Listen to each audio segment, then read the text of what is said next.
Hello, I'm Sophia Blade, and today I will be talking with the help from my group about the Australiana phenomenon during the 1970s to 1980s and how it affected Australia's fashion scene. Throughout the presentation,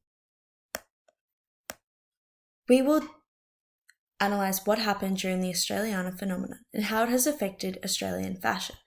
In particular, looking at the development of the 1970s to 1980s, how Australia's culture contributed, Australia's ironic humour, and how Australia's culture assisted in promoting Australian designers. The presentation will examine the topic of Australiana using the aforementioned points.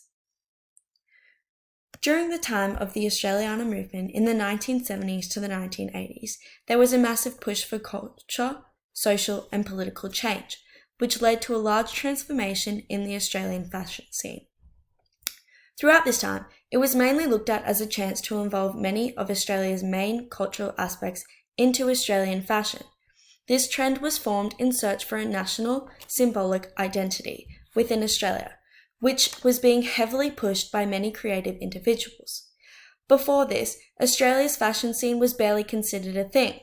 Quote, 50 years ago, the notion of Australian fashion may have been regarded as an oxymoron. Australia was not known or considered in relation to having its own fashion industry, and most looks predominantly came from Europe. However, a change was in the air, which led to the Australiana movement, which had a large impact on Australia's fashion, as many designers decided to start the movement of incorporating Australia's beloved culture into clothes. The two main designers who started the movement were Jenny Lee and Linda Jackson. These two designers gave Australiana in fashion a creative momentum, a coherent visual, and a verbal language. This gave an enormous push for Australia's search of a cultural identity throughout these years. This was seen as an impulse towards a creative, artistic life, and not a push for their careers. This was because their vision was striving for Australia's cultural identity, as they were both extremely passionate for the Australiana phenomenon. For Australia to push its agenda for national identity throughout the Australiana movement, the people had to push for change in one of the largest industries in the world, fashion.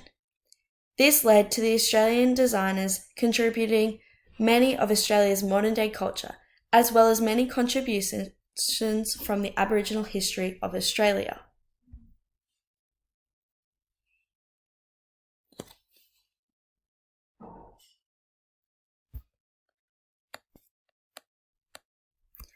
Throughout the period of the Australiana phenomenon, designers used many contributions from the beloved Australian culture to promote Australia's endeavour for change. The contributions stemmed from Keyes and Jackson's push of incorporating Australia's culture into fashion, using visual motifs that were believed to represent Australia for more than a century. The main aspect that designers focused on were including the use of national symbols, including flora and fauna. Many of the cultural contributions that were incorporated, such as bush aesthetics, bright lights, and iconoclastic humour, were attributed to a larrikin personality.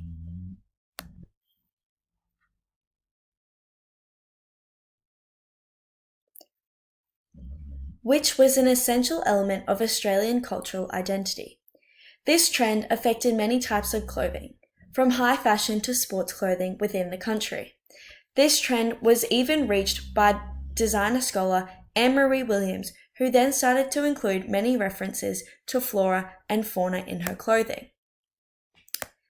Many unique animals and plants were used to push Australian culture, such as kangaroos, kookaburras, and tree ferns, as they were recognisable as Australian cultural contributions.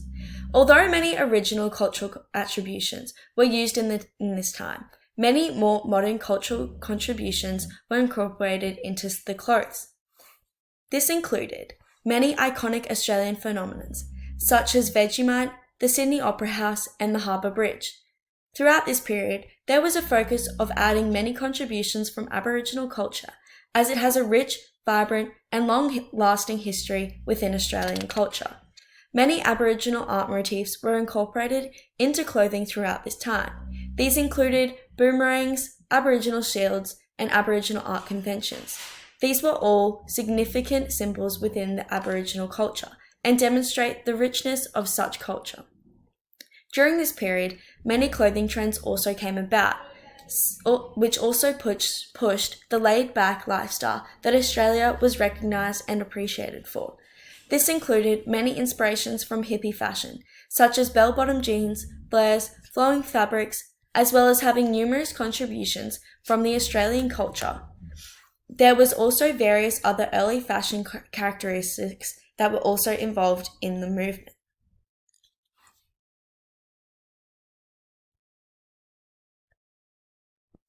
Use of humour and irony to create an exotic appeal in Australiana. The laid-back lifestyle, unidentifiable with Australian culture, heavily contributed to the socio-historical context of Australian designs during the 1970s to 1980s, becoming focused on an ironic mix of national pride and self-depreciatory larrikin humour. The significant effect of humorous, anti-authoritative, rebellious, and iconoclastic cultural aspects on the Australian design identity led to this newly created sense of national identity. The reappropriation of tourist and urban kitsch led to an exotic appeal of Australiana design to the rest of the world. In the space of 1965 to 1972, Australian slang was instated as an ironic and witty form of the in-space of English language by writers Afflebeck, Launder, and Barry Humphries. Launder's Let's Talk Shrine and Humphries' Private Eye cartoon strip, later involvement in the 1972 Bruce Bedford's film, were influential in creating exotic appeal. The character Barry Mackenzie shocked Londoners with his rough vernacular by using witty Australian forms to communicate a sense of national identity. The terms urban kitsch and camp reappropriation became overused during this period, describing the movement as a classic dirt cheap Australian culture.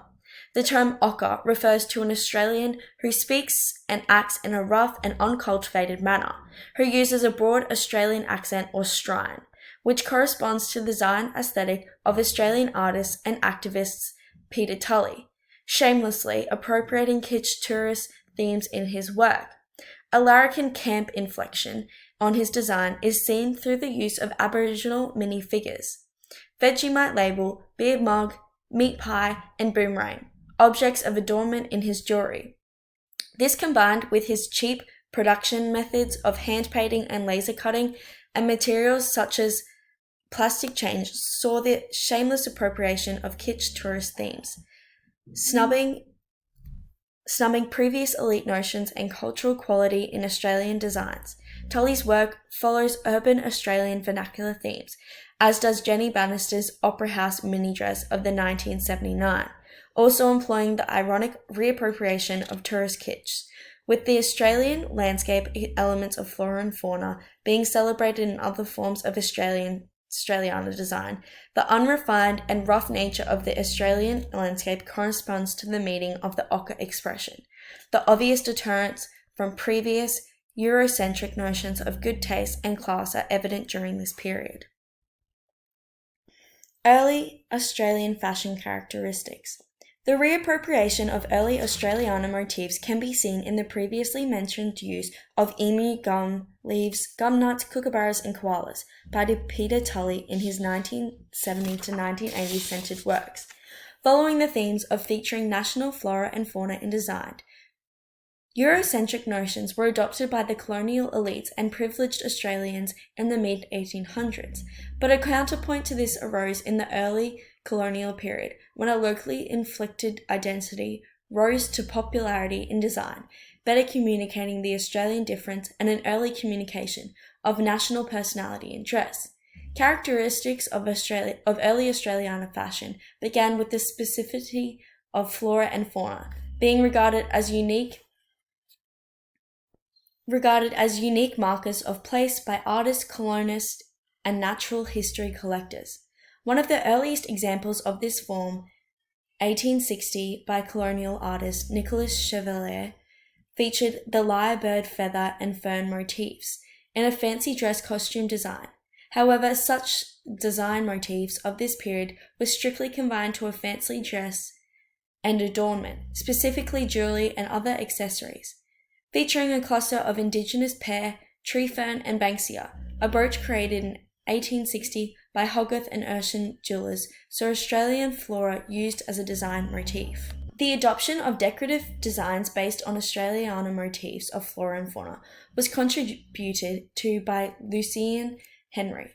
His designs for jewellery using motifs of Worth, lyrebird, firewheel, blossom, kangaroos, and maps of Australia in the artistic mediums of pencil, watercolour, and gouache.